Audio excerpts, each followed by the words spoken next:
Hello students, आज आपण प्रॅक्टिकलचे lectures पाहणार आहोत. कशा पद्धतीनं प्रॅक्टिकल्स घेतलं जातं. मॅथमॅटिक्सचे प्रॅक्टिकल्स म्हणजे तुम्हाला माहिती आहे की शेवटी प्रॉब्लेमच सॉल्व करावं लागतात. आपण वर्गातही तेच करतो आणि आता ऑनलाईन लेक्चरमध्ये सुद्धा मी तुम्हाला तेच सांगणार आहे. तर ही जी लेक्चर्स आहेत का नाही प्रॅक्टिकलचे, आपण जवळजवळ 16 प्रॅक्टिकल आहेत. आपल्याला माहिती आहे की बोर्डाच्या परीक्षेसाठी आपल्याला 80 मार्काची थिअरी पेपर असतो आणि 20 मार्काचं प्रॅक्टिकल असतं, बरोबर आहे का. आणि ह्या 20 मार्काच्या प्रॅक्टिकलचं नेचरसुद्धा माहीत असते की त्यामध्ये सेक्शन 1 आणि सेक्शन 2चे असे 2-2 प्रत्येकी एक्झाम्पल आपल्याला प्रॅक्टिकल एक्झामला विचारले जातात. एकूण 4 क्वेश्चन्स असतात आणि त्यापैकी 3 क्वेश्चन्स हे आपल्याला त्या ठिकाणी सोडवायचे असतात. प्रत्येक क्वेश्चन 5 मार्कासाठी, म्हणजे 3 क्वेश्चनचे 15 मार्क झाले आणि 5 मार्क जे असतात ते आपल्याला जर्नलला असतात. जर्नलच्या बाबतीमध्ये आतापर्यंत असं होतं की प्रत्येक कॉलेजची जर्नल्स ही वेगवेगळी असायची. प्रत्येक कॉलेजला आपण ते प्रिंटिंग मॅटर कॉलेजचं नाव वगैरे, आणि त्यामुळं प्रत्येक कॉलेजची क्वेश्चन्स वेगळे, जर्नल्स वेगवेगळे असायचे. पण कुठंतरी हे युनिफॉर्मॅलिटी येण्यासाठी बोर्डाने चालू वर्षापासून आपल्याला प्रॅक्टिकल बुक तयार केलेलं आहे की ज्याची आत्ता सध्या बाजारामध्ये किंमत आपण आहे, मला वाटतं 57 रुपये, 57 रुपीजला ते मिळतं. आणि सगळं ऑल ओव्हर महाराष्ट्रामध्ये आपल्याला एक सेम त्या ठिकाणी प्रॅक्टिकल बुक आहे. तर त्या प्रॅक्टिकल बुकमध्ये जवळजवळ आपल्याला 16 प्रॅक्टिकल दिलेले आहेत. सेक्शन 1चे 8 आहेत, सेक्शन 2चे 8 आहेत. आणि प्रत्येक प्रॅक्टिकलमध्ये त्यांनी काय केलेलं आहे, थोडंसं सुरुवातीला सिनॉप्सिस दिलेले आहेत की आपल्याला थोडंसं त्यामध्ये प्रॅक्टिकलचे जे फॉर्म्युले थोडक्यामध्ये कशा पद्धतीचे असतात वगैरे ते दिलेले आहेत. आणि सुरुवातीचे काही एक्झाम्पलमध्ये फिलिंग द ब्लँक्स म्हणजे अशा पद्धतीनं रिकाम्या जागा दिलेल्या असतात आणि 2-3 एक्झाम्पल, आणि नंतरचे 2-3 एक्झाम्पल हे आपल्यालाच पूर्णपणे सोडवायचे असतात. आपल्याला जे परीक्षेला जे क्वेश्चन्स येणार आहेत आता ते या प्रॅक्टिकल बुकमधलेच येणार असतात. त्यामध्ये तरीसुद्धा हे थिअरॉटिकली आपल्याला शेवटी हे क्वेश्चन्स असतात आणि हे क्वेश्चन आपण सॉल्व करत असताना आपल्याला बोर्डाची पण रिव्हिजन होते. आणि त्यामुळं हे प्रॅक्टिकल वर्कसुद्धा तेवढंच महत्त्वाचं आहे की यामधून आपल्याला बोर्डाची पण त्या ठिकाणी रिव्हिजन झालेली असते आणि आपोआप त्यामुळे प्रॅक्टिकली आपलं परफेक्ट होतं आहे. तर मी सर्वच्या सर्व प्रॅक्टिकल्स ह्या पद्धतीनं तुम्हाला यूट्यूबला देणार आहेत. तुम्ही ही लेक्चर्स पहा, जर्नलमध्ये लिहून घ्या. लेक्चर्स हे आवडत असतील तर लाईक्स करा, सबस्क्राईब करा. वरच्यावर तुम्हाला सर्व प्रॅक्टिकल्स हे मिळणार आहेत या यूट्यूब लेक्चरच्या माध्यमातून. ओके, तर ह्या टेक्स्टबुकमध्ये ह्या प्रॅक्टिकल बुकमध्ये तुम्हाला काही पहिली 1-2 एक्झाम्पल प्रत्येक प्रॅक्टिकलमध्ये बोर्डाच्या त्यामध्ये सोडवून दिलेले आहेत पूर्णच्या पूर्ण. तिसऱ्यापासून 3रं-4थं कुठंतरी आपल्याला रिझन द्यायला लावलेले असतात, काही रिकाम्या जागा दिलेल्या असतात की त्यामध्ये त्यांनी स्टेप दिलेले असतात. त्या ठिकाणी त्या स्टेप्स आपण फिलिंग करायच्या आणि त्या जागा आपण भरायच्या. आणि मग शेवटचे जे 2-3 एक्झाम्पल्स असतात त्या 2-3 एक्झाम्पलमध्ये आपल्याला काय करावं लागतं, तर आपण स्वतः ती एक्झाम्पल्स सॉल्व करायची. ओके, तर पाहूया आपण आता कशा पद्धतीनं ते सॉल्व करायचे. तर पहिलं प्रॅक्टिकल आहे आपलं लॉजिकचं. लॉजिकमध्ये पहिला आणि दुसरा क्वेश्चन हे सॉल्व करून दिलेलं आहे. तिसरा क्वेश्चन्स काय दिलेलं आहे पहा, हे काय तर दिलेलं आहे मी. Without using truth table prove that curly bracket, square bracket, round bracket, P or Q and negation P implies negation Q is equivalent to Q implies P. हे ट्रूथ टेबलचा वापर न करता आपल्याला हे प्रूव्ह करायचं आहे. ट्रूथ टेबलच्या सहाय्यानं आपण तर केलेलंच असतं, करतच असतो. पण आता ह्या पद्धतीने इथं तुम्हाला असं हे रेड अक्षरामध्ये तुम्हाला जे दिलेलं आहे तो क्वेश्चन दिलेला आहे. ब्लॅक याच्यामध्ये दिलेलं आहे ते बोर्डाच्या त्या प्रॅक्टिकल बुकमध्ये हे त्यांनी लिहून दिलेलं आहे. आणि रिकाम्या जागा ज्या आहेत ते पुढं आता राऊंड ब्रॅकेट जे मी ब्ल्यू पेनचा वापर करतोय ते तुम्हाला त्या प्रॅक्टिकल बुकमध्ये लिहायचं आहे. आता इथं डॉटेड लाईन आहेत म्हणजे प्रत्येक स्टेप हे दिलेलं आहे, त्या एक्झाम्पल सॉल्व करून दिलेलं आहे. पण प्रत्येक स्टेपचं जे रिझन आहे ते रिझन आपल्याला इथं प्रत्येक ठिकाणी लिहायचं आहे. जे ब्ल्यू पेननं देतोय मी ते ब्ल्यू पेनचं आहे ते म्हणजे त्या ठिकाणी ते एक्झाम्पल आपल्याला कंप्लीट करायचं आहे, म्हणजे लिहायचं आहे. लक्षात आलं? ठीक आहे, तर पाहूया सोल्युशनमध्ये. LHS घेतला, LHS आहे असा तो दिलेला आहे इथं. आता ही जी स्टेप आहे ही स्टेप सुरुवातीला इथं घेतलेली आहे, त्यामुळे याला काय रिझन LHSच लिहिलेलं आहे. इथं काय त्या बोर्डाच्या प्रॅक्टिकल बुकमध्ये काय ब्रॅकेट नाही. सेकंड स्टेपपासून ब्रॅकेट आहे. इथं काय केलेलं आहे पहा, negation of P or Q and negation P हे आहे असंच आहे. ह्या इम्प्लाइजचं ऑर झालेलं आहे निगेशन Q, म्हणजे ह्या स्क्वेअर ब्रॅकेटला निगेशन दिलं आणि इम्प्लाइजला ऑर दिलेला आहे. आपल्याला कंडिशनल लॉ माहिती आहे, त्या प्रॅक्टिकल बुकमध्ये काही लॉज दिलेले आहेत आणि ते लॉज महत्त्वाचे आहेत. लॉजच्या सहाय्यानंच हे एक्झाम्पल सॉल्व करावं लागतं. त्या ठिकाणी आपल्याला तो रूल माहिती आहे. P implies Q म्हणजे निगेशन P or Q. या ठिकाणी मी तुम्हाला दाखवतो. तुम्ही अशा पद्धतीनं तो लॉ होता पहा, negation P or Q is equivalent to P implies Q. असा लॉ आहे तो. P इम्प्लाइज Q म्हणजे हा स्क्वेअर ब्रॅकेट म्हणजे P, हा म्हणजे Q. P इम्प्लाइज Q असेल तर निगेशन P ऑर Q म्हणजे याचं निगेशन आणि ह्या इम्प्लाइजचं काय होतंय, ऑर होते आणि Q म्हणजे ही टर्म आहे अशीच. This is called as the conditional law and therefore we write here conditional law. आता तिथं डॉटेड लाईननं दिलेलं आहे बुकमध्ये आणि त्यामुळे ते आपण त्या पद्धतीनं कंप्लीट करणार. पुढची स्टेप काय केले पाहायचं. आता negation P or Q or P, negation of P or Q हे निगेशन आतमध्ये दिलं आणि इथं पण ते आतमध्ये निगेशन दिलं, अँडचं ऑर झालं. ऑब्विसली कोणता लॉ असणार आहे तो De Morgan's law and therefore we write here De Morgan's law. De Morgan's law. पहा अगदी सिंपल स्टेप्स असतात यामध्ये, सॉल्व करून दिलेलं आहे आणि तिथं आपण काय केलं, डी मॉर्गन्स लॉ म्हणजे निगेशन प्रत्येकाला देऊन टाकलं. निगेशनचं निगेशन म्हणजे ओरिजिनल P आहे, negation P or Q as it is or negation Q as it is. Okay, next step. परत हा निगेशन आतमध्ये दिला, ह्या राऊंड ब्रॅकेटमध्ये पुन्हा एकदा डी मॉर्गन्स लॉ वापरलेला आहे and therefore again we write here De Morgan's law. De Morgan's law. Okay, negation P ऑरचं अँड होईल negation Q or P as it is or negation Q as it is. तर इथं सुद्धा परत एकदा D Morgan's law इथं वापरलेला आहे. नेक्स्ट स्टेप पाहता, निगेशन P अँड Q आहे ब्रॅकेट कंप्लीट ऑर P. पुढच्या स्टेपला काय केले, निगेशन P ऑर P हे अँडमध्ये चिन्ह दिलं, निगेशन Q ऑर P म्हणजेच कोणता लॉ आहे हा, yes correct, distributive law and therefore we write here distributive law. Distributive law. Okay, त्या ठिकाणी डिस्ट्रीब्युटिव्ह लॉ वापरला. आता पहा निगेशन P ऑर P ची व्हॅल्यू T ठेवलेली आहे. एक फॉल्स आहे एक ट्रू असेल, मध्ये जर ऑर असेल तर ऑब्विसली ते T असतं कुठल्याही बाबतीत. हे ट्रू हे फॉल्स असेल तरी T येणार, हे फॉल्स असेल तर हे ट्रू येणार, दोन्हीच्या मध्ये ऑर असेल तर कंपल्सरी ते T येणार. म्हणजे याला आपण काय म्हणायचं, complement law and therefore we write here complement law. Complement law. Okay, आता इथं पहा T and P, suppose this round bracket is P. T and P, T and P ची व्हॅल्यू काय असते पहा, दिलेले आहे तिथं. T अँड हा जो राऊंड ब्रॅकेट आहे म्हणजे तोच round bracket, T and P is nothing but P. कारण जर T अँड ही जी व्हॅल्यू असेल P ट्रू असेल तर ट्रू येणार, ही व्हॅल्यू फॉल्स असेल तर फॉल्स येणार. म्हणजे जो काही राऊंड ब्रॅकेट असेल तोच इथे येणार. This law is called as the identity law. This law is called as the identity law. या स्टेपला आलं. नेक्स्ट स्टेप पहा इथं, negation Q or P or negation Q दोन्हीच्या मध्ये ऑर आहे, त्यामुळे डिस्ट्रीब्युटिव्ह लॉ वापरता येत नाही. कारण डिस्ट्रीब्युटिव्ह लॉ एक अँड आणि एक ऑर असेल, दोन्ही ऑर असेल. निगेशन Q आपण जवळजवळ घ्यायचं म्हणजे असोसिएटिव्ह लॉ आपण याला म्हणतो. This is called as the associative law. This is the associative law. Then last step is see here, negation Q or negation P is again negation Q or negation Q means negation Q, that is idempotent law and therefore we write here idempotent law. Idempotent law. Okay, and now again by using conditional law, use this definition, negation P or Q is nothing but again P implies Q and therefore we write here Q implies P. It is called as again lastly conditional law. This is again conditional law. Okay, and this is nothing but our RHS. This is the RHS and therefore we write here RHS and therefore we get LHS is equal to RHS. Hence the proof. तर हा जो निळा part निळ्या पेननं जे लिहिलेला आहे हे आपल्याला त्या बोर्डाच्या प्रॅक्टिकल बुकमध्ये ह्या पद्धतीनं लिहायचं आहे. तर हे एक्झाम्पल ह्या पद्धतीनं तुमच्या लक्षात आलं असेल. समजलं? ओके.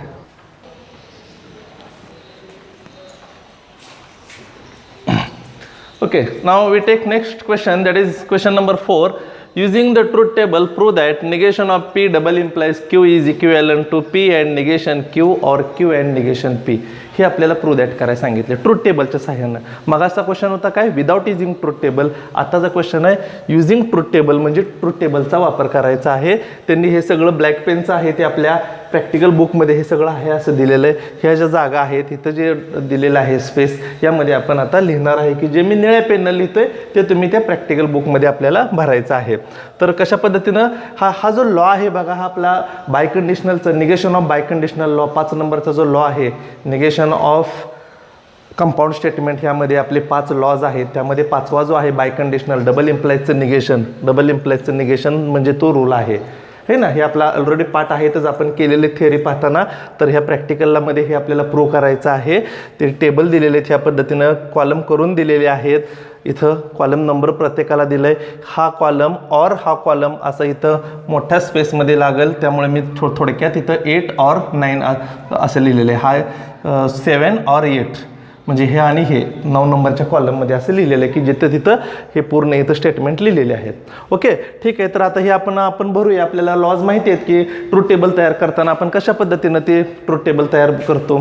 पीच्या आणि क्यूच्या एंट्रीज फॉर्म्युला आहेत माहिती आहेत आपल्याला. TTFF आणि TFTF ज्या दिलेल्या आहेत. आता ब्ल्यू पेनच्या सहाय्यानं जे भरायचं आहे ते आपण त्या ठिकाणी भरूया. निगेशन P म्हणजे T असेल तर F असेल. आपल्याला माहिती आहे FF TT.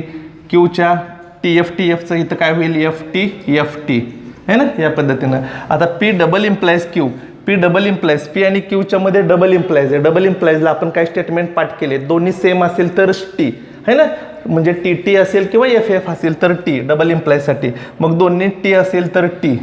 अजून कुठे आहेत पहा. किंवा दोन्ही F असेल तर T. Otherwise it is false and therefore we write as like this. Okay now negation of this P double implies Q. याचं निगेशन दॅट इज T असेल तर F लिहूया आपण. F असेल तर T असेल तर F that is FTTF. Okay, now next P and negation Q. P is here, negation Q is here, and therefore from this column we have to define P and negation Q. या दोन्हीच्या मध्ये and आहे आणि and साठी आपण कशा पद्धतीने and स्टेटमेंटला ते ट्रूथ टेबल तयार करताना आपण लॉ लक्षात ठेवलाय. तर and ला काय असतं तर दोन्ही T असेल तरच T. दोन्ही T कुठं दिसतंय पहा यामध्ये. दोन्ही T इथं आहे. दोन्ही T अजून कुठं आहे नाही. याचा अर्थ बाकीचे सर्व काय असतात फॉल्स असतात. ओके थेरी बघताना आपण याच पद्धतीने ते लॉ लक्षात ठेवून आपण पटपट तो पूर्णपणे ट्रूथ टेबल आपण तयार करतो. Q and negation P. Q इथं आहे निगेशन P इथं आहे. दोन्हीच्या मध्ये अँड आहे. अँडला काय असते दोन्ही T असेल तरच T आहे अदरवाईज फॉल्स. दोन्ही T अजून कुठं दिसतंय का पहा नाही. याचा अर्थ बाकीचे सर्व एंट्रीज हे काय असणार आहेत फॉल्स असणार आहेत. आणि पहा आता इथं 7 नंबरचा कॉलम आणि 8 नंबरचा कॉलम ह्या दोन्हीच्या मध्ये ऑर आहे. ऑर साठी काय राहतं तर ऑरला दोन्ही F असेल तरच F अदरवाईज T. दोन्ही F असेल तरच F अदरवाईज T. इथं T दोन्ही F आहे तरच F. ओके मग आता काय दिले पहा. From column 6 and 9 6FTTF 9FTTF म्हणजे हे जे दोन कॉलम आहेत ह्या दोन कॉलमवरून आपल्याला डिफाईन करता येईल की all the entries of this column number 6 and 9 are identical. From column 6 and 9 we conclude that LHS दिलेलं आहे negation P double implies Q is equivalent to 9 नंबरच्या कॉलममध्ये जे हे दोन्हीच्या मध्ये ऑर आहे म्हणजे आपले RHS आहे ते आपण लिहूया की जे तुम्हाला इथं ब्लँक सोडलेलं आहे ते तुम्ही लिहायचं Q ऑर निगेशन P. तर या पद्धतीने आपल्याला ते कंप्लीट करता येईल प्रॅक्टिकल. हा क्वेश्चन नंबर 2. 5-5 मार्क्ससाठी असे क्वेश्चन्स आपल्याला करायचे आहेत पण तिथं डॉटेड लाईननं वगैरे सोल्युशन दिलेलं नसतं. ते तुम्ही कंप्लीट करायचं असतं. म्हणून प्रत्येक प्रॅक्टिकलमध्ये सुरुवातीचे काही 2 प्रॉब्लेम बोर्डानं सॉल्व्ह करून दिलेत. नंतरच्या 2-3 प्रॉब्लेममध्ये असे डॉटेड लाईन किंवा स्पेस दिलेला आहे तो आपण भरायचा आणि नंतरचे काय 2-3 प्रॉब्लेम्स आहेत ते आपण पूर्णपणे सॉल्व्ह करायचे. ओके तर ह्या पद्धतीने आपल्याला हे ट्रूथ टेबल आपल्याला प्रूव्ह करता येईल दिलेलं कंडिशन्स. ओके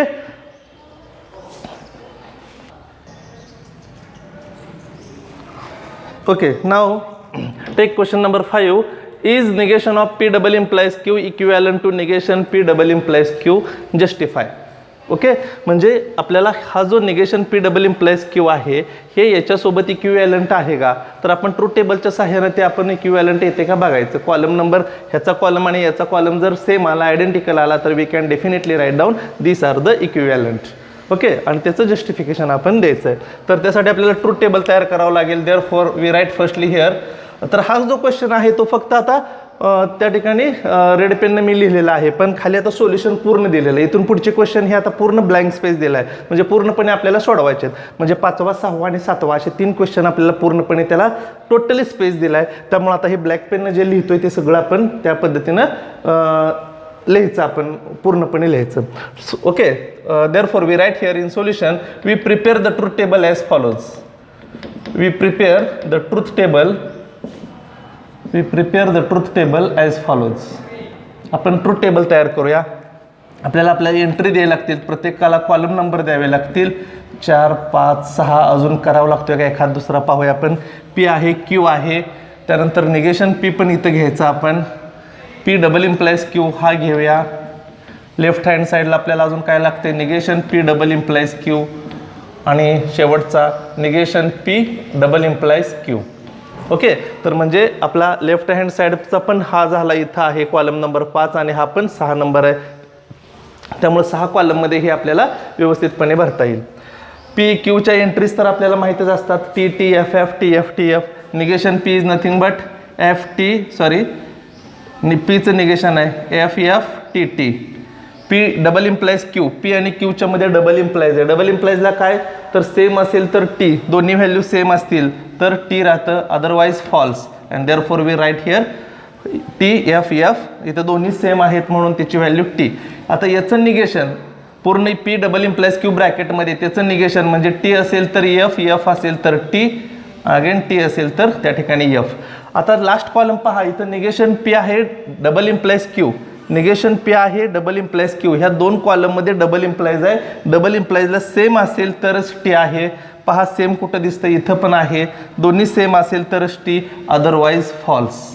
आणि मग आता आपण LHS आणि RHSचे जे कॉलम नंबर आहेत ते जर ऑब्झर्व केले तर F T T F, F T T F हे जर कॉलम आहेत ते आयडेंटिकल आहेत, सेम आहेत. त्यामुळे याला अशा पद्धतीनं आपण सर्कल करूया, राऊंड करूया आणि इथं मग लिहिता येईल आपल्याला. We observe that from column numbers from column 5 and 6, this is the conclusion we write here. We conclude that negation of P double implies Q is equivalent to negation P double implies Q. Okay, तर या प्रकारे आपल्याला हा प्रॅक्टिकलसाठी 5 मार्काचा question, जो बोर्डला 2 मार्कालाच फार तर विचारला जातो, पण आपल्याला हे प्रॅक्टिकलला 5 मार्कसाठी हा क्वेश्चनसुद्धा या प्रकारे सॉल्व करता येईल. समजलं? Good. Write down this now. Next example number 6. Draw the switching circuit and prepare the input output tables for statement pattern. आता ॲप्लिकेशन ऑफ लॉजिक जे आहे प्रॅक्टिकलचा, म्हणजे त्या ठिकाणी आर्टिकल जे आहे त्यामध्ये ॲप्लिकेशन ऑफ लॉजिकमध्ये स्विचिंग सर्किट फाइंड आउट करायचं किंवा सर्किट डायग्रामवरून आपल्याला सिम्बॉलिक फॉर्म पण लिहायचे असतात. तर इथं आपल्याला सिम्बॉलिक फॉर्म दिलेला आहे, त्याचं आपल्याला स्विचिंग सर्किट डायग्राम काढायचे. Draw the switching circuit and prepare input output table. म्हणजे ट्रूथ टेबलच असतो, फक्त टी आणि टीच्या जागी 1 आणि एफच्या जागी 0, याला इनपुट आउटपुट टेबल असं म्हणायचं. हे फक्त तिथं सिम्बॉल्स वापरायचे आणि याचे इनपुट आउटपुट टेबल हे आपल्याला करायचे. पहा 2 दिलेले आहेत, आपल्याला एक येऊ शकते यामध्ये कुठलेही. आपण सोल्युशनमध्ये काय लिहूया पहा. Let P represent the switch S1 is a closed, कारण स्विचेस दाखवताना आपल्याला S1 S2च्या स्वरूपामध्ये दाखवावं लागतात. P Q represent the switch S2 is a closed. आता दोन्ही एक्झाम्पलसाठी हे फॉर्मॅट कॉमनच ठेवूया आपण, closed. Then negation P negation Q is also represent here. Negation P is nothing but the switch S1 dash is a closed. Space तसा कमी आहे त्यामुळे आपण कॉमन तिथं देऊया, कारण त्या प्रॅक्टिकल बुकमध्ये हे दोन्ही एक्झाम्पल बसायपुरता स्पेस त्या मानानं तसा थोडासा कमी दिलेला आहे. त्यामुळं आपण थोडीशी ॲडजस्टमेंट करायची. डाव्या बाजूला जो ब्लँक पूर्ण दिलेला आहे त्याचाही वापर करा. Similarly we can write here switch S2 dash is closed. P Q switch S1 S2 is closed. Negation P negation Q the switch S1 dash and S2 dash is closed. तर या पद्धतीनं आपण त्या ठिकाणी त्याचं रिप्रेझेंटेशन करायचं. आता circuit diagram आणि सिम्बॉलिक फॉर्म. आता त्यामध्ये ए पाहूया आधी आपण, त्या ठिकाणी त्याची सर्किट डायग्राम इथं फाइंड आउट करूया. Therefore circuit switching circuit is circuit diagram is as follows.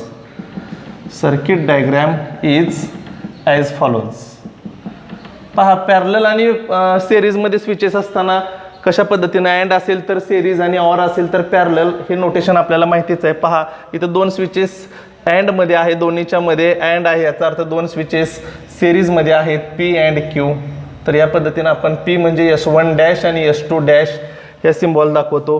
R आहे म्हणजे पॅरलल पुन्हा 2 स्विचेस सिरीजमध्ये आहेत. पॅरलल याचा अर्थ आपण असा खाली घेतो आणि परत 2 स्विचेस त्या ठिकाणी आपल्याला सिरीजमध्ये काढता येतील, जे निगेशन P आणि निगेशन Q आहेत. म्हणजे S1 डॅश आणि S2 डॅश हे डॅश दिसले पाहिजेत आपल्याला, कारण ते निगेशन साईन आपल्याला तिथं रिप्रेझेंट करतात.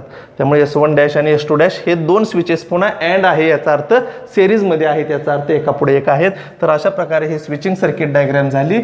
याला मग शेवटी आपण काय करतो, स्विचेस याचा अर्थ त्या ठिकाणी लॅम्प, बॅटरी आणि लॅम्प शेवटी आपण कनेक्ट केली तरी या पद्धतीनं चालेल. हे लॅम्प आहे, प्लस मायनस ॲरो दाखवा या पद्धतीनं आणि लॅम्प विल बी ऑन. तर this is the circuit diagram of this symbolic form. तर या पद्धतीनं आपल्याला हे, आणि पुढे आपल्याला अजून त्यात विचारले प्रिपेअर इनपुट आउटपुट टेबल. आता इनपुट आउटपुट टेबल याचा फाइंड आउट करायचा. पहा, therefore input output table is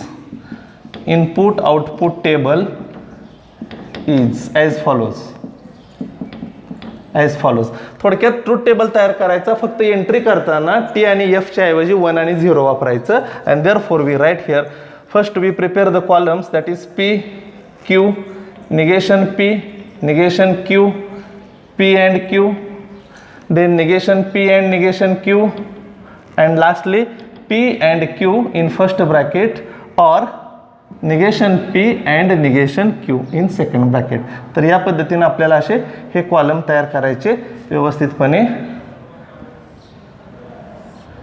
आणि ह्या एंट्रीज आता या ठिकाणी 1 0च्या सहाय्याने आपल्याला भरता येतील.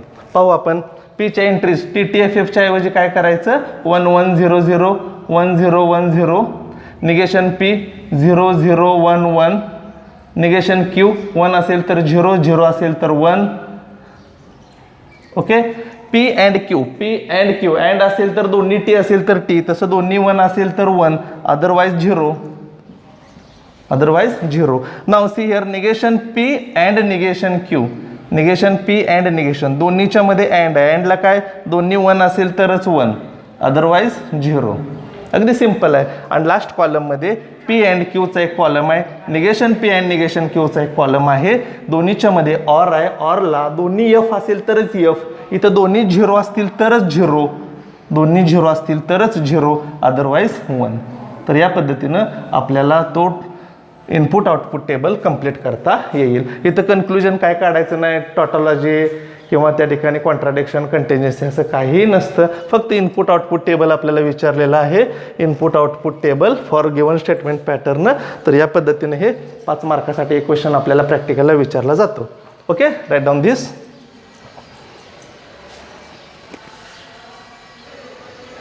ओके, आता बी जो आहे तो बी त्याच पद्धतीने आपल्याला सॉल्व करता येईल. बी पाहूया, P और Q अँड निगेशन P, अशा पद्धतीनं तो बी दिलेला आहे. इथे लिहितो मी P और Q अँड निगेशन Q. याचा आपल्याला सर्किट डायग्राम काढायचे. हे तर कॉमनमध्येच वरती लिहिलोय. त्यानंतर आता आपण खाली घ्यायचं, त्याच्या बीला हे स्टेटमेंट द्या आणि याची सर्किट डायग्राम काढायची. आता पहिल्यालाच काय पहा, P और Q म्हणजे पॅरलल सर्किट आहे. P और Q, ओके, P म्हणजे S1, Q म्हणजे S2. आता ह्याला सिरीजमध्ये अँड याचा अर्थ पुढं, निगेशन Q याचा अर्थ इथे एक स्विच आहे, जो निगेशन Q म्हणजे जो आपण सिम्बॉलिकली S2 डॅशनं दाखवला जातो सर्किट डायग्राममध्ये.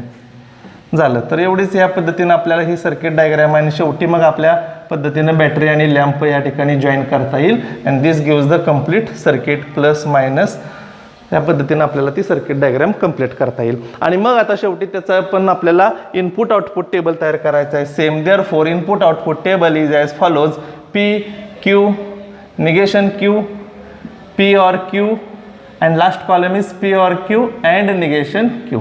तर इथं कॉलमची संख्या परत कमी आहे, 4 ते 5च कॉलम फक्त आहेत ह्या ठिकाणी, आणि ते आपल्याला आता कंप्लीट करता येतील. ठीक आहे, पाहूया आता कशा पद्धतीने एंट्री फिल करायच्या. पीच्या आपल्याला माहितीच आहेत, 1 1 0 0, Q 1 0 1 0, निगेशन Q 0 1 0 1. P और Q, और असेल तर FFला F, याचा अर्थ दोन्ही 0 असतील तर 0, अदरवाइज 1.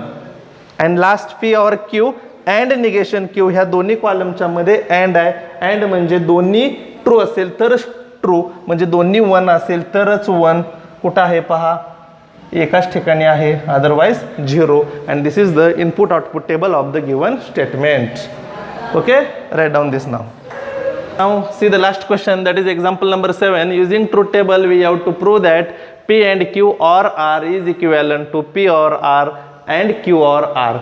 तर हे आपल्याला थोडक्यात डिस्ट्रीब्युटिव्ह लॉ, पण इथं स्टेटमेंट 3 दिलेले आहेत. आपण थिअरीला पाहिलेले आहेत की 3 स्टेटमेंट असतील तर पी क्यू आरसाठी 8 एंट्रीज असतात. नंबर ऑफ स्टेटमेंट फॉर्म्युला आहे 2n, where n is the number of statement.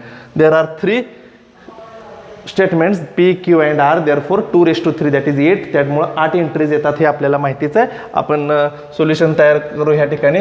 We prepare the truth table as follows. We prepare the truth table as follows. इथं कॉलम नंबर आपण देऊया 1, 2. आधी बघूया एखादा वाढवता येतोय का किंवा कमी होतोय का. मी दिलेले आहेत हे P आहे, Q आहे, R आहे, P अँड Q, आणि इथं P and Q or R म्हणजे LHSचा हा कॉलम नंबर आला.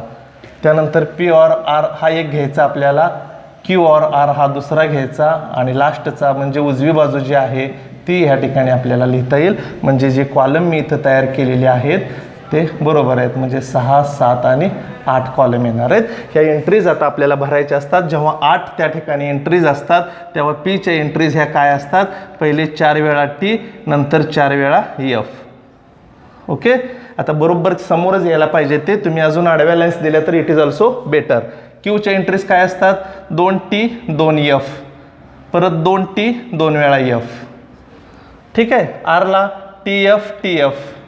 आपल्याला हे त्याचं हे माहितीच आहे, शॉर्टकट किंवा कशा पद्धतीने आपण लक्षात ठेवतो. 3 कॉलम असतील तर 4T 4F, 2T 2F, 2T 2F, TF TF TF TF, है ना. तर अशा पद्धतीनं आपला रूल्स माहिती आहे. त्या रूल्सनुसार अँड असेल तर दोन्ही T असेल तरच T, दोन्ही T असेल तरच T. कुठं दिसते ते पाहूया आधी आपण. दोन्ही T नाही याचा अर्थ सर्वच्या सर्व एंट्रीज ह्या फॉल्स येणार. व्यवस्थितपणे T आणि F मध्ये लिहायचं. अगदी सिंपल आहे, सहजपणे आपल्याला 5 मार्क मिळून जातात. आता P and Q or R, दोन्हीच्या मध्ये ऑर आहे. ऑरला काय राहतं, रूल आहे आपला, दोन्ही F असेल तरच F. दोन्ही F कुठे पहा, अदरवाईज T. दोन्ही F इथं आहे 4 नंबरला, परत T इथं आहे, दोन्ही F, पुन्हा T इथं आहे, दोन्ही F. ओके, तर ह्या पद्धतीनं हा कॉलम आला. आता P आणि Rच्या मध्ये ऑर आहे. ऑरला काय, दोन्ही F असेल तरच F. पहा कुठं दिसते दोन्ही F, इथं 6 नंबर कॉलमला एक आहे दोन्ही F, इथं 6, 7, 8. ओके, P काय आहे आपला, P ऑर R आहे. हां, इथं बघायचे आहेत आपल्याला दोन्ही F. 6 नंबर कॉलमला एक आहे आणि 8 नंबर कॉलमला एक आहे. Otherwise T. सर्वच्या सर्व एंट्रीज आपण T म्हणून डिफाईन करू शकतो. Q ऑर R, Q आणि Rच्या मध्ये ऑर आहे. ऑरला काय, दोन्ही F असेल तर F. इथे एक आहे दोन्ही F. अगेन सी हिअर लास्टला F. Otherwise T. इथं 3 वेळा T, पुन्हा 3 वेळा T. आणि लास्ट कॉलम जो आहे तो P ऑर R आणि Q ऑर Rच्या मध्ये अँड आहे. अँडला दोन्ही T असेल तर T. पहा कुठं कुठे येते ते दोन्ही T. इथे एक आहे दोन्ही T, अदरवाईज F. आणि मग आपण हा 5 नंबरचा कॉलम म्हणजे आपला LHS आहे आणि 8 नंबरचा कॉलम हा RHS आहे. हे जर आपण ऑब्झर्व केलं तर TTTF, TTTF, TF TF, TF TF म्हणजे ह्या एंट्रीज ज्या आहेत ह्या सेम आहेत. Column number 5 and 8 are same and therefore we write here lastly from column numbers yes 5 and 8 are identical, that is same, are identical, therefore P and Q is equal or R is equivalent to P or R and Q or R. that is distributive law is verified. म्हणजे हे जे आपल्याला दिलेलं आहे प्रॅक्टिकलच्या बुकमध्ये लास्टचं example, तर या पद्धतीनं आपल्याला ते सॉल्व करता येईल. समजलं. तर ही सर्व प्रॅक्टिकल्स आपल्या अशीच होणार आहेत. आजचे पहिलं प्रॅक्टिकल संपलेलं आहे. तुम्हाला लाईक करा, तुम्ही आवडलं असेल तर लाईक करा, तुमच्या मित्रांना शेअर्स करा. प्रॅक्टिकलचं मला वाटत नाही यूट्यूबवरती कुणी आपल्या भाषेमध्ये असेलही कदाचित, पण माझ्या माहितीत तर नाही प्रॅक्टिकलचं अजूनपर्यंत यूट्यूब लेक्चर आलेलं. तर तुमच्या मित्रांनाही सांगा, चॅनल सबस्क्राईब करायला सांगा, विसरू नका हे.